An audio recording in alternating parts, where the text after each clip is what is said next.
Thanks for coming, everyone. Okay, hello, good people. I am so incredibly excited to be bringing you Ella Marie TV live. We are here in the beautiful Viet 5 Coffee in Chicago. If you're watching on YouTube, the address is 1116 West Madison.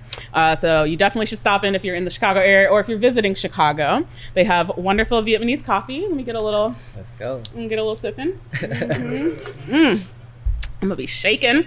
And like I said, I'm thrilled to be in conversation with Tuan, the founder and owner of Viet 5. Y'all see I got the gear on. I'm like so ready. Along with this wonderful audience of folks. Hey. So I met Tuan through my mother, who's actually here. Shout out to my mom.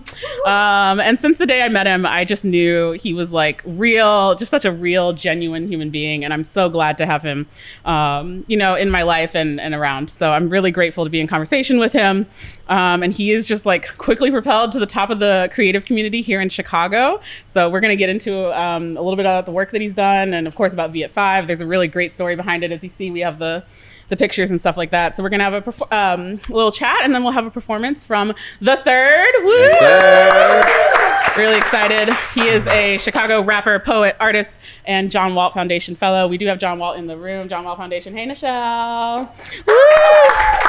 All right, so without further ado, let's get into it. Let's go. All right, so always start out with who is the person that I'm talking to. So who is Tuan? We know you're a leader. We know you're a founder, an artist, a creative director. So let us know about Tuan.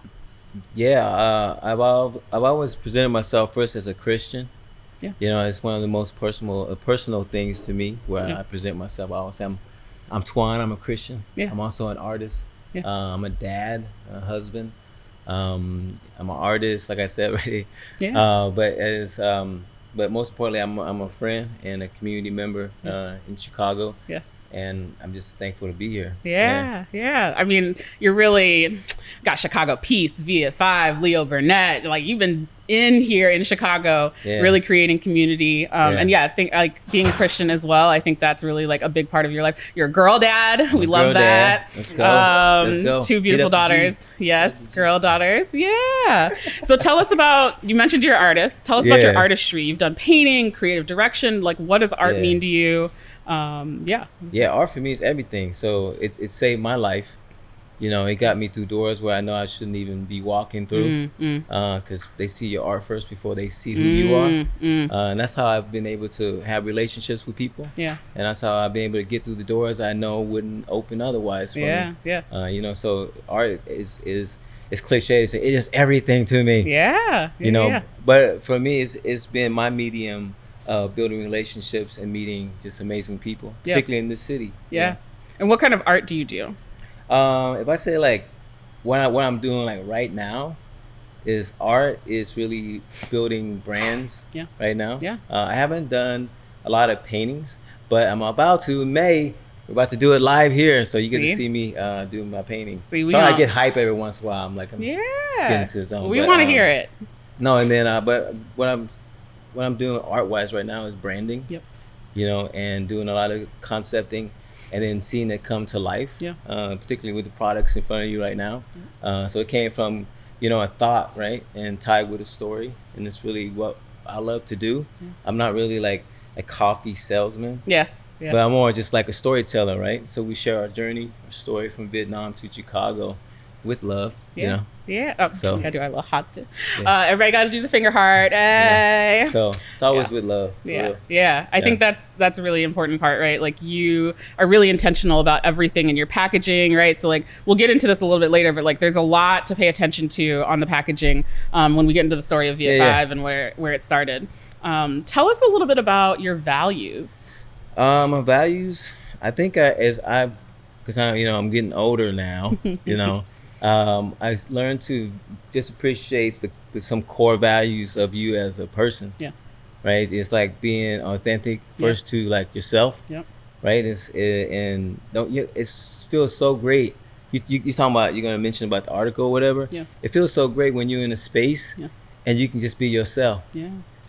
Because you just first being authentic to your who you are as a person.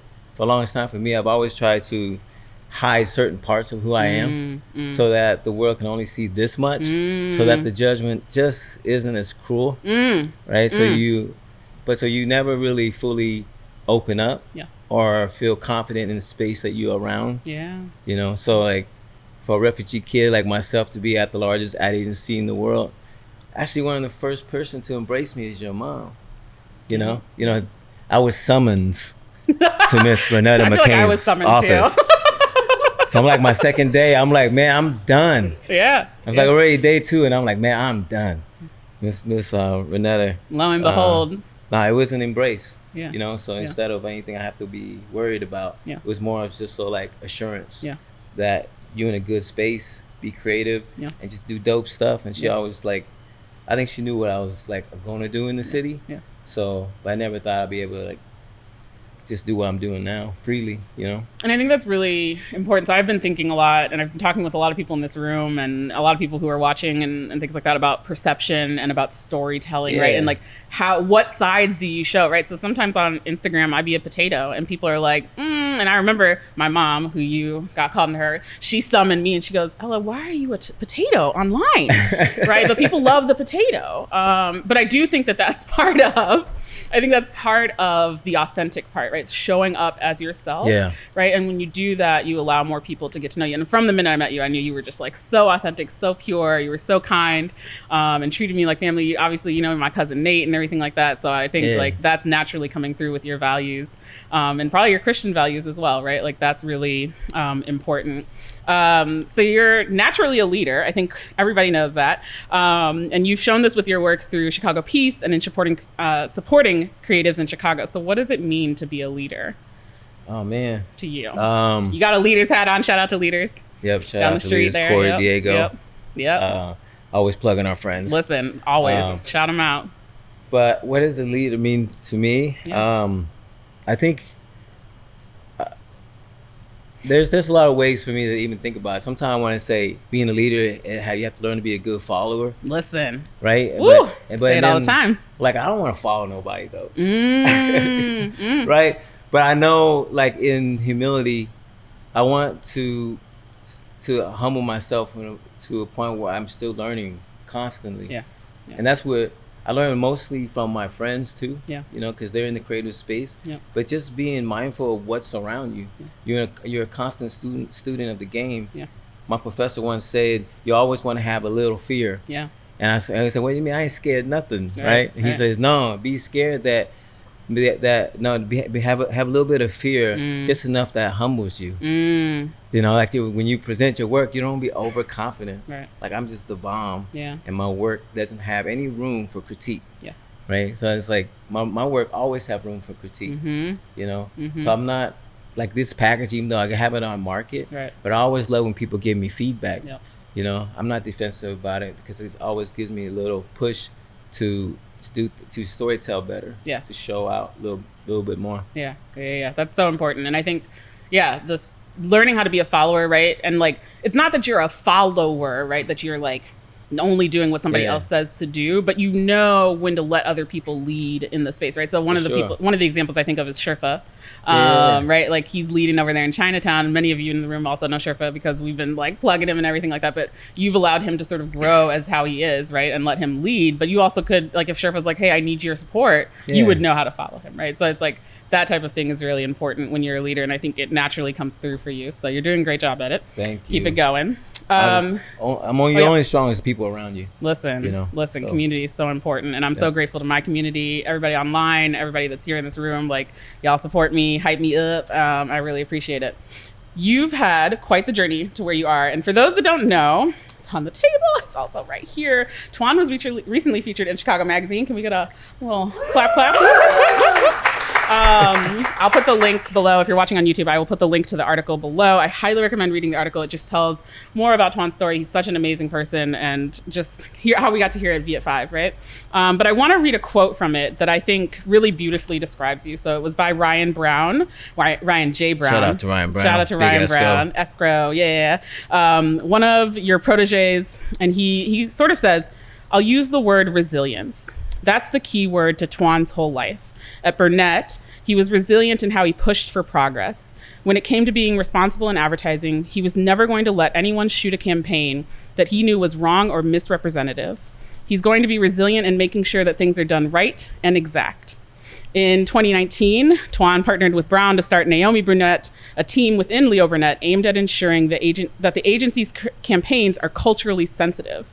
So I wanted to talk about that quote a little bit and sort of what resilience means to you. And also, if you have time, tell us about Naomi and how you started that. And then you were like, I'm gonna start this and then I'm gonna dip because y'all gotta, like, I can't be here to continue to, like, you know, force y'all to do it. So tell us a little bit about the resilience. Resilience. Man, I think resilience is, I know you asked me this so I can prep for it, but I don't remember it.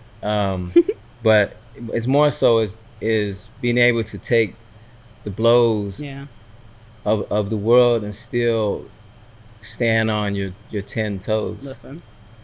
You know, it's like there's so many obstacles. Yep. I was in here with a friend and he was like, man, you know, we're not even supposed to be able to be here, do this. You know, like our story, our journey is so, you know, 1 in a million that we're able to sit here and do it. Yeah.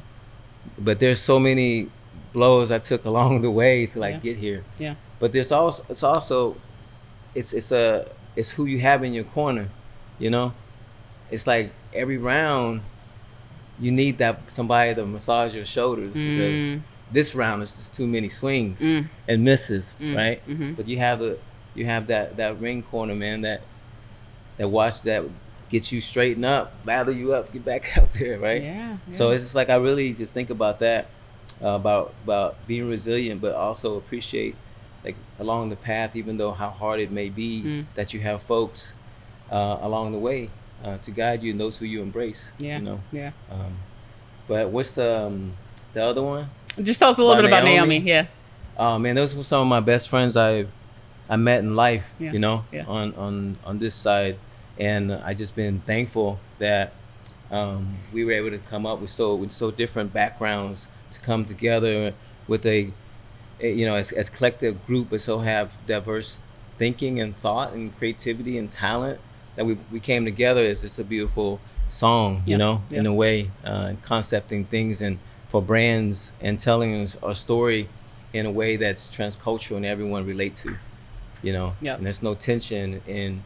There is tension that we create in like the popular world of advertising. No diss to advertising, but we just wanted to bring our voice into a space that maybe sometimes don't care for us to be in. You know.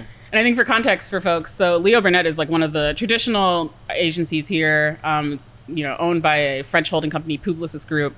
But you all started an agency within an agency, right? Like, that's not an easy feat.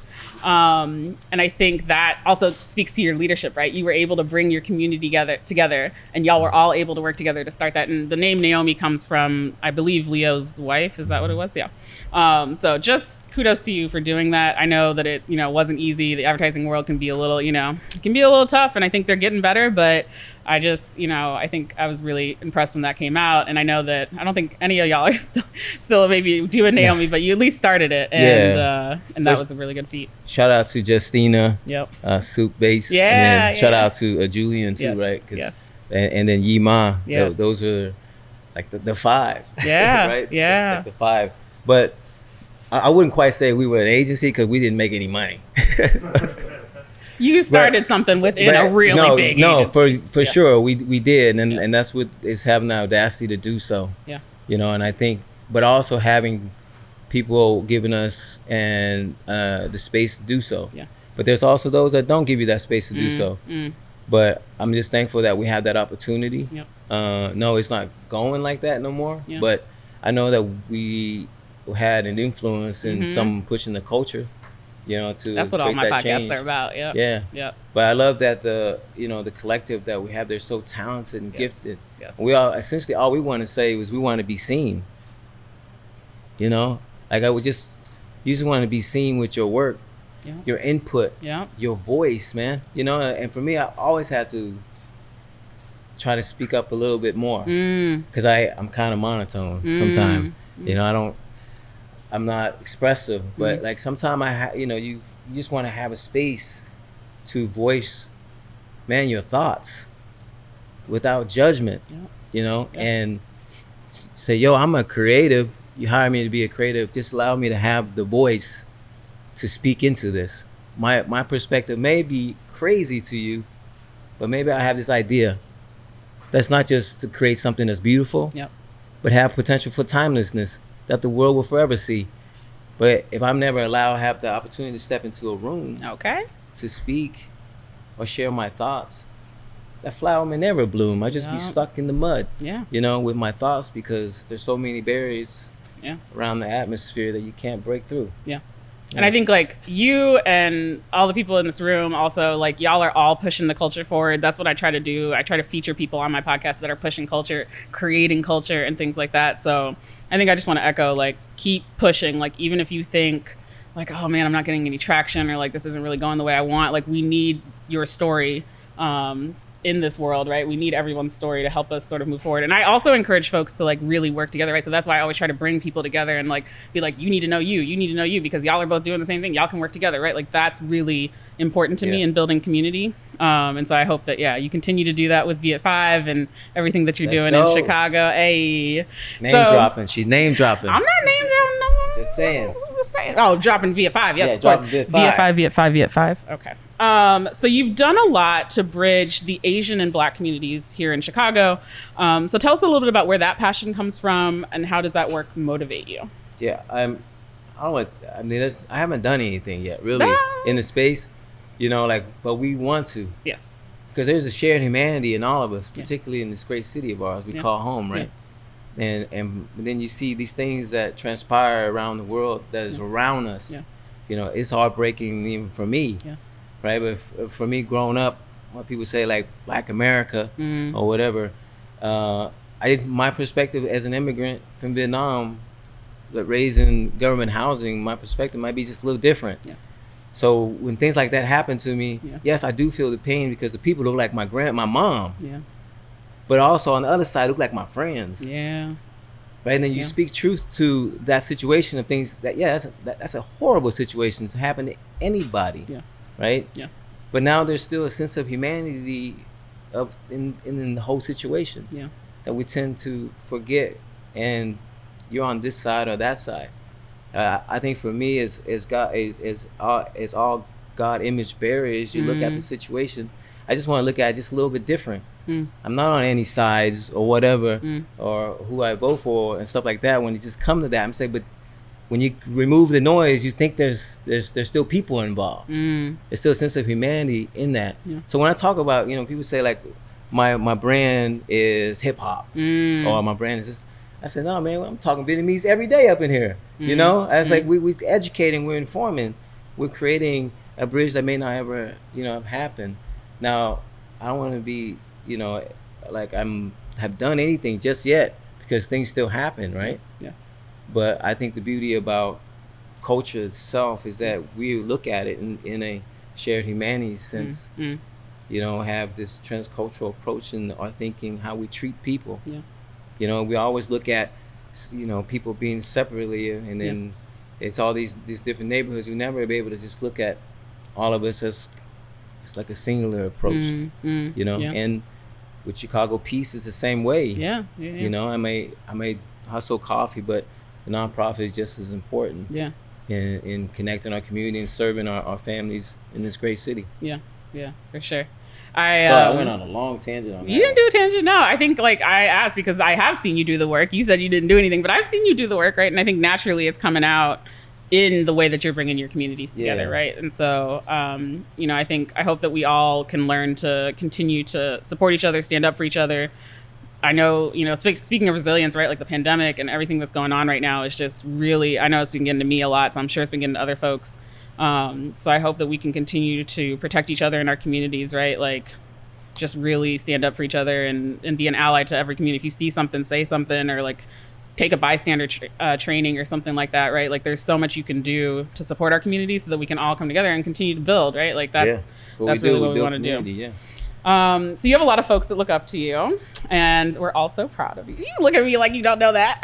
You do, though. You have a lot of people that look up to you, and we're so proud of you. Ella. So I wonder, like, how do you mentor? Like, what are some of your thoughts around like mentoring people that are coming up and trying to be like you and things like that? Yeah. No, I mean, I think I never really understood the word mentoring, but what I've learned is that, I mean, I wish I had one. You know, just a big homie is what we call it. Right? Yeah. But what does mentoring mean to me was it happened even like today. One of our students that came through one of my field trips at Leo, I didn't ask permission to bring in kids out from the south and west side of the city. We just did it on a lunch break. You know, just like, can I use this room? You know, what are you using it for? I don't know. Can I add guests? So we add a bunch of kids to come in. But one of the kids, one of my first field trip groups, she's now about to graduate college, you know, and her trajectory in life was that her mom and dad wanted her to really be like an engineer, this and that.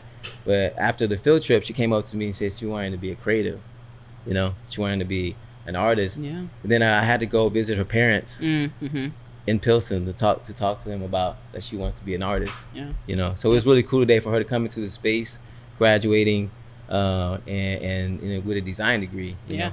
Yeah. So what does that mean what does mentoring mean? Is it's more than just being a friend, but life giving. Yeah. You know, to the relationship. An authentic relationship is not placing something in between, and in everything is centered on that.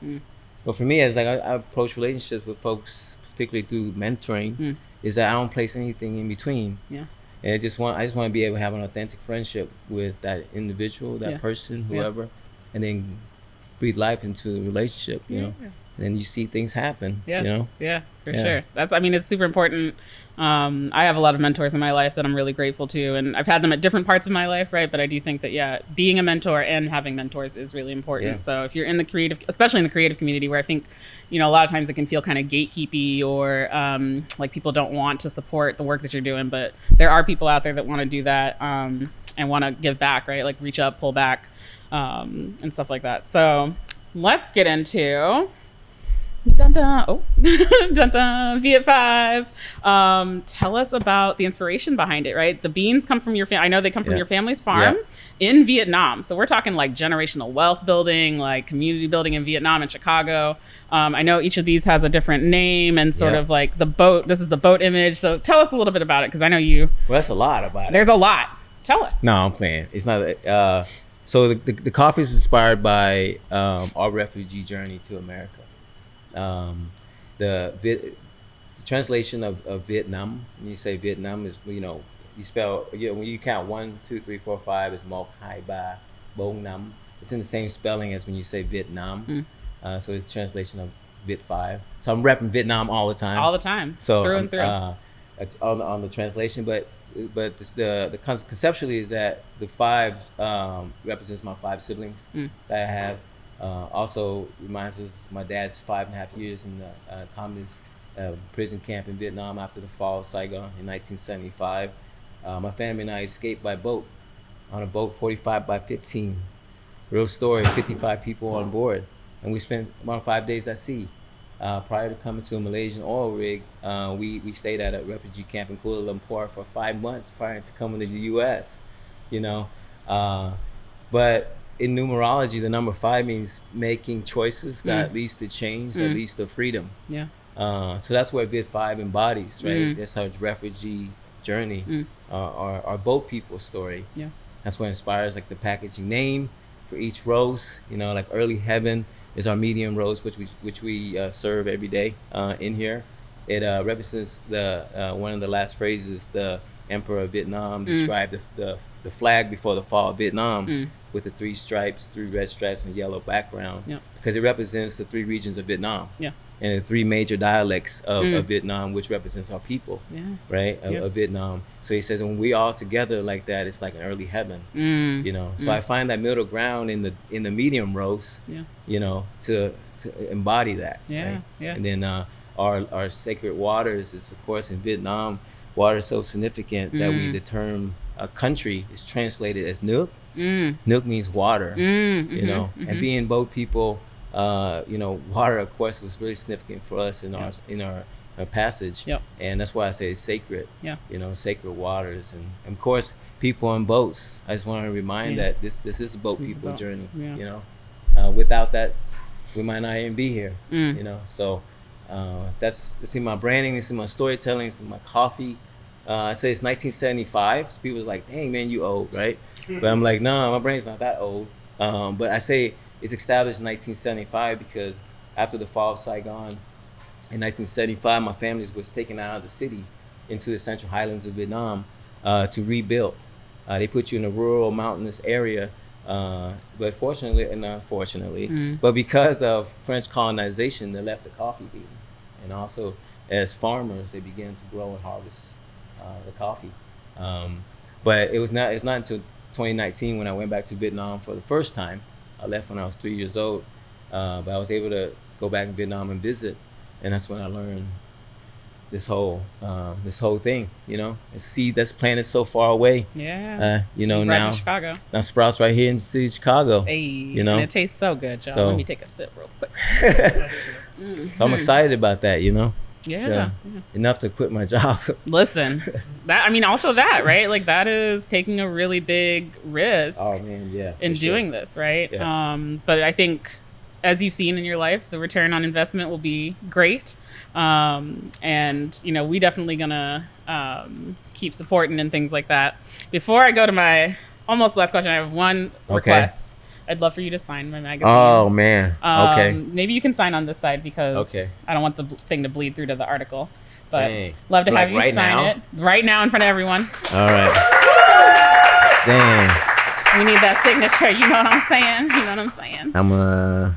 You can sign it. Always and then, with love. While you're thinking about that, I'd love for you to teach us a word in Okay. Vietnamese that we can all probably. Cafe Suda, of course, we can say. Cafe Suda. Cafe Suda. What else can we say? What else? Maybe like, I don't know. What do you think we should learn? What's a word we should learn? So you always say un café. You like drink coffee. Un café. That sounds like Spanish. Un café. Un café. It's easy to say. Yeah. Un café. Un café. To extend the hands, always xin chào. Xin chào. Xin chào. Xin chào. Xin chào. There's a lot of intonations Xin chào. and tones Yeah. in Vietnamese. So how does it like? Xin chào. Xin chào. Yeah. Xin chào. Okay. Keeping the tongue at the front of the lips, xin chào. everyone. And we're doing xin chào. Yeah. Xin chào. Okay, again, we get a 1, 2, 3. Love it. Does it sound good? That's perfect. You know, I love them languages, so what's I up. always be trying to learn them. Okay, I'm gonna ask you a Chicago-based question. Okay. I do this with my show, with everyone. This season, too, I've ended up doing the same question for everybody. Need to get some more. But for this one, I hope, if you can't answer it, I'm gonna ask you something else. But I think you can answer it. Okay. Harold's or Uncle Remus? Oh, man.